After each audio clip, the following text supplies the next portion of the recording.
ये जो है ये साइनोसाइडल सप्लाई है, उसकी भी जो वैल्यू है V m cos omega t. फिर ये एक रिएक्टर है, उसका जो इंडक्टिव रिएक्टेंस है वो एक्सेल है। उसके पास ये बाई डायरेक्शनल थायरिस्टर स्विच है, एक पॉजिटिव हाफ साइकिल में टर्न ऑन होगा और एक नेगेटिव हाफ साइकिल में टर्न ऑन होगा। ठीक है, ये जो वेवफॉर्म है ये इनपुट वोल्टेज की है, V of t, that is Vm cos omega t, and it start from peak value, then it start decreasing pi by 2 and again decrease to minus Vm and again start increasing and so on. This is I of t.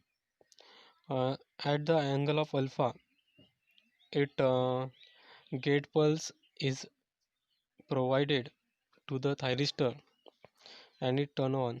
As soon as the thyristor turn on, the current start increasing to peak value and then decreasing. Why? Why? It is because the in inductor the current is lagging. That is, if the Vm is positive peak value, then current is zero, and when the voltage is zero, current is maximum because it is a inductive circuit, pure inductive circuit. So L di by dt is equal to, it is a V of t, correct? So L is the inductance of the reactor. L di by dt is equal to, what is V of t? That is Vm cos omega t. So we can write for Vm, that is root 2 Vm, root 2 V is RMS value, okay, cos omega t. So di by dt is equal to root 2 V upon L cos omega t. I is equal to root 2 V upon L, these are the constant, cos omega t plus C. Cos omega t root 2 V upon L. What is the integration of cos omega t? It is a sin omega t upon omega plus C. So root 2 V upon omega L sin omega t plus C.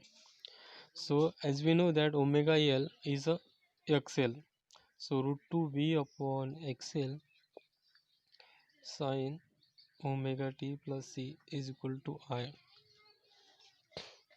So how to calculate this constant?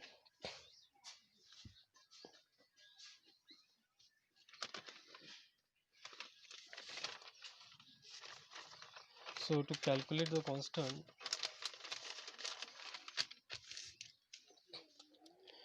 that is I of t is equal to root 2 V upon XL sin omega t plus C.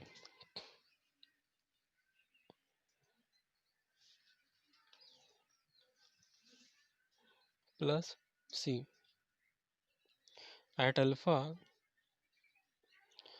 I of t is equal to 0. So put the values, that is 0 is equal to root 2 V upon XL. So what is the value of omega t? That is alpha plus C. So C is equal to minus 2 root 2 V upon XL sin alpha. This is the value of alpha. So the I of t becomes root 2 V upon XL sin omega t, and the value of C is equal to minus root 2 V upon XL sin alpha. So root 2 V upon XL sin omega t minus alpha. This is the equation for I of t. Now this current is not a pure sinusoidal waveform because it contains the harmonics. So let's calculate the peak value of fundamental component of current of I of t. This is a most important equation. Now we are going to use the Fourier series to calculate peak value of fundamental component of this reactor current.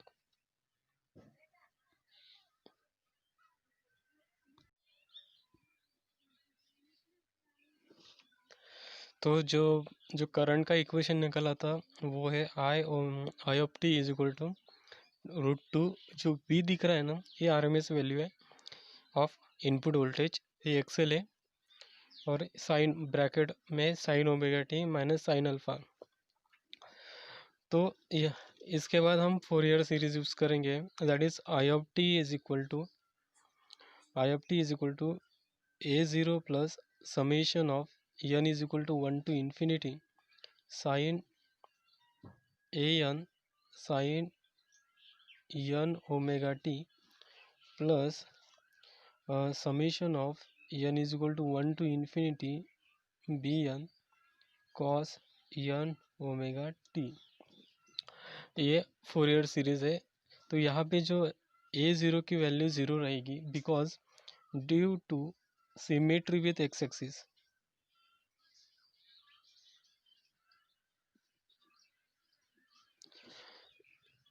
जो B N है is equal to ए भी zero रहेगा due to symmetry of odd wave forms.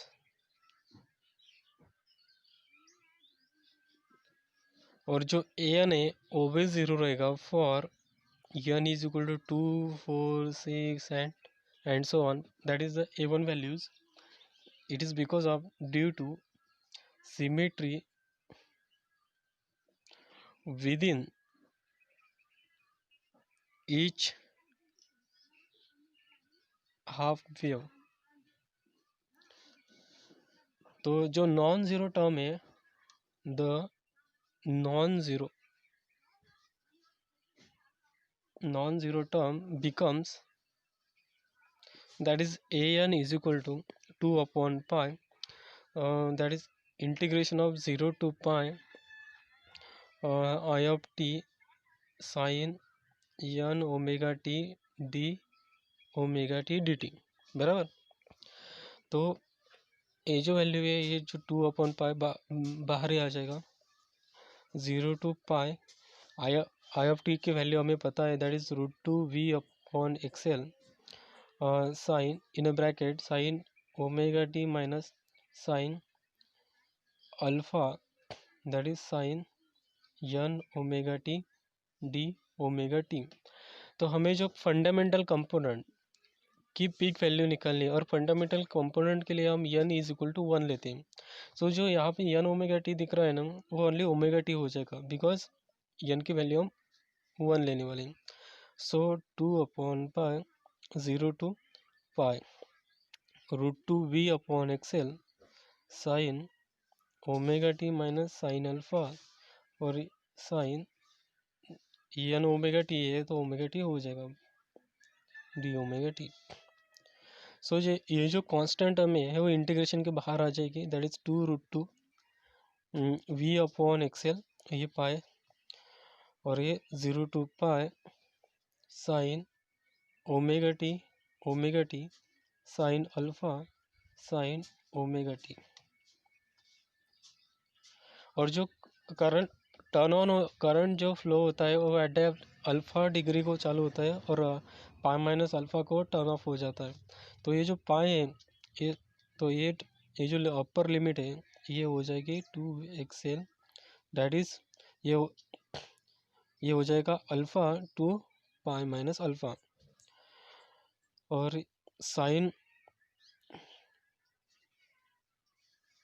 Omega T into sine omega T ये हो जाएगा sine square omega T, ये sine alpha sine omega T D omega T. 2 √2 v upon pi XL, और sine square omega T इसको हम ऐसे लिखेंगे, that is alpha to pi minus alpha 1 minus cos 2 omega T upon 2, ये trigonometric formula है, that is cos 1 minus cos theta is equal to 2 sine square theta by 2। तो उसी फार्मूले से हम ये लिख पाए डी ओमेगा टी। यहाँ पे इंटीग्रेशन को सेपरेट कर देंगे, alpha to pi minus alpha sine omega D omega t. तो ठीक है, तो आगे क्या होगा, 2√2 वी अपॉन पाई एक्सएल। तो ये यदि इसका इंटीग्रेशन सॉल्व करेंगे तो ये हो जाएगा pi minus 2 alpha divide by 2 minus 1/2, और ये जो cos 2 ओमेगा 2 का इंटीग्रेशन होगा साइन 2 ओमेगा 2 और divide by 2 pi minus alpha. अब कुछ लोग ये सोचेंगे कि ये ओमेगा 2 मैंने नीचे क्यों नहीं लिया, बिकॉज यार integration with respect to omega t है, तो ओमेगा एज अ कांस्टेंट नहीं रहेगा, तो ओनली 2 आएगा, माइनस साइन अल्फा तो कांस्टेंट है, उसको बाहर निकाल सकते हैं। और ये साइन ओमेगा टी का इंटीग्रेशन क्या होगा, माइनस कॉस ओमेगा 2, तो पहले से ये जो माइनस है मैं माइनस माइनस प्लस कर देता हूँ, तो ये हो जाएगा cos omega t alpha to pi minus alpha. तो हम इंटीग्रेशन सॉल्व करते करते यहाँ तक पहुँचे थे, that is 2√2 V upon pi XL bracket of pi minus 2 alpha that is 2 over 2 minus 1/2। तो ये 1/2, ये 2 और 2 4 हो जाएगा, तो इसको 4 कर देता हूँ मैं, sine 2 omega t alpha to pi minus alpha, ये लिमिट थी, ब्रैकेट क्लोज साइन अल्फा, और ये हो जाएगा cos pi minus alpha minus cos alpha. Okay, तो यहाँ तक तो अपन डिराइव करते करते करते आए थे। तो ठीक है, इसके बाद 2√2 V upon pi XL as it is आ जाएगा, पाई माइनस 2 अल्फा ये भी एज इट इज़ आ जाएगा, 1/4। अभी इसको स्प्लिट करेंगे, sine 2 omega, so omega t के पाई माइनस अल्फा आ जाएगा माइनस साइन 2 अल्फा, ये हो गया कंप्लीट, प्लस साइन अल्फा, और ये minus cos alpha minus cos alpha, cos pi minus alpha का आंसर है माइनस अल्फा। तो √2 V upon pi XL pi minus 2 alpha upon 2 1/4, ये हो जाएगा sine 2 pi minus 2 alpha sine 2 alpha, ये bracket close हो जाएगा, प्लस साइन अल्फा, और ये माइनस 2 कॉस अल्फा हो जाएगा, minus cos alpha minus cos alpha, ये हो जाएगा minus 2 cos alpha. 2√2 V upon pi XL, so pi minus 2 alpha upon 2 1/4। अभी इसका आंसर क्या आएगा, साइन 2 पाई माइनस 2 अल्फा, तो इसका आंसर आएगा minus sine 2 alpha minus sine 2 alpha sine alpha bracket में 2 कॉस अल्फा आ जाएगा। तो ये है 2√2 V upon pi XL pi minus 2 alpha upon 2, so ये माइनस माइनस प्लस हो जाएगा 1/4 इंटू 2 साइन 2 अल्फा, और ये जो टर्म है minus 2 sine alpha cos alpha. 2√2 V upon pi XL pi minus 2 alpha by 2, और ये हो जाएगा 1/2 साइन 2 अल्फा, और ये 2 साइन अल्फा और कॉस अल्फा। और as we know that sine 2 theta is equal to 2 theta 2 sine theta cos theta, तो उसी फार्मूला को भी यहाँ पे यूज़ करेंगे। तो ये हो जाएगा pi minus 2 alpha divide by 2 1/2 sine 2 alpha minus sine 2 alpha. So 2√2 V upon pi XL, ये इसको हम ऐसा करेंगे, पाई/2 माइनस अल्फ़ा, इसको स्प्लिट कर देंगे और ये आधे में से एक गया तो ये -1/2 2 अल्फ़ा।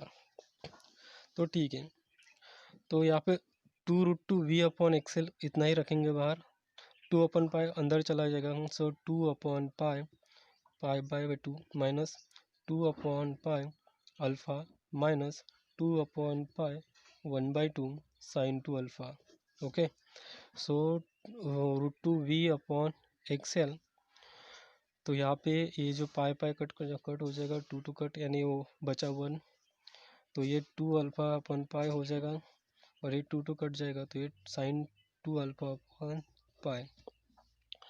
तो साइन 2 अल्फ़ा/पाई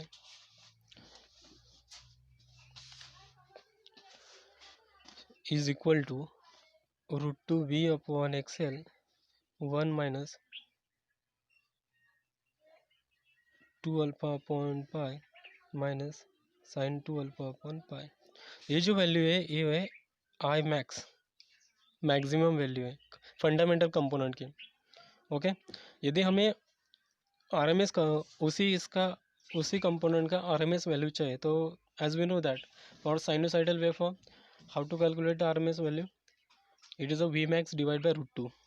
सो लाइक आई आरएमएस RMS, ये जो वैल्यू है ये फंडामेंटल कंपोनेंट की आरएमएस वैल्यू है। So that is √2 v/xl divide by √2 1 minus 2 अल्फ़ा/पाई माइनस साइन 2 अल्फ़ा/पाई। सो यहाँ पे √2 और √2 कैंसिल हो जाएगा, बिकॉज वो ये √2 अपॉन में, √2 डिवाइड में है, और ये √2 कैंसिल हो जाएगा। v/xl 1 माइनस 2 अल्फ़ा/पाई साइन 2 अल्फ़ा/पाई, और जो ये हो गया RMS, ये है RMS value of fundamental component of the current that flowing in the reactor।